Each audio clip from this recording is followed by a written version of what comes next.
In the year 1501 AD, in the heart of Baghdad, a city once known as the jewel of the Islamic world, efforts to rebuild and restore its cultural and intellectual legacy were underway. Ibrahim al-Kindi, a young scholar, and Amira bint Rashid, a skilled calligrapher, played crucial roles in reviving Baghdad's lost knowledge. As they worked in the ruins of the House of Wisdom, Binti al-Hikmat, they discovered a hidden collection of ancient manuscripts. However, their efforts were threatened by Wazir Malik ibn Jafar, a corrupt official who sought to claim the treasures for himself.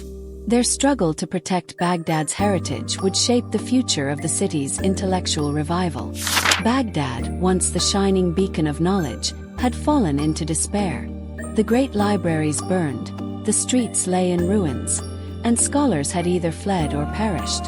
Yet, among the debris of the House of Wisdom, a place that once held the world's greatest knowledge, two determined individuals worked tirelessly.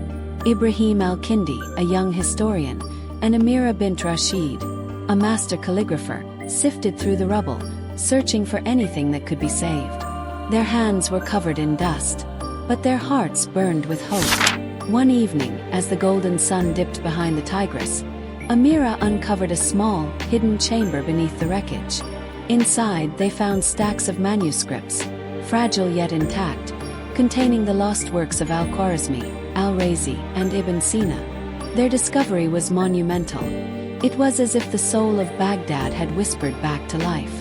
Ibrahim clutched a scroll and whispered, "This knowledge must not be lost again." They knew these texts could revive Baghdad's status as an intellectual capital. However, their joy was short-lived. Wazir Malik ibn Jafar, a powerful and greedy official, caught wind of their discovery. He arrived at the ruins with his guards, demanding the manuscripts be handed over. "These belong to the state," he declared. But Ibrahim knew the Wazir sought to sell them for personal gain. Amira, standing tall, responded, "These belong to Baghdad, to the future." The confrontation left them no choice. They had to act quickly to protect what they had found. That night, under the cover of darkness, Ibrahim and Amira smuggled the scrolls to a secret underground study where surviving scholars gathered. By candlelight, they began copying the ancient texts, ensuring their survival. They trained young scribes, passing on the wisdom of the past. The room, once filled with silence, soon echoed with the sound of pens scratching on parchment, breathing life back into a forgotten legacy. Days later, the Wazir sent soldiers to seize the manuscripts, but the people of Baghdad had already spread copies far and wide. Knowledge had become a flame too bright to be extinguished. Enraged but powerless, the Wazir could do nothing as Baghdad slowly reclaimed its lost glory. The students who had once lost hope now carried books instead of swords, rebuilding not with stone, but with wisdom. Years later, as Ibrahim and Amira walked through a newly restored library, they smiled. Baghdad was rising again, not through conquest but through knowledge. The city's spirit had never truly died.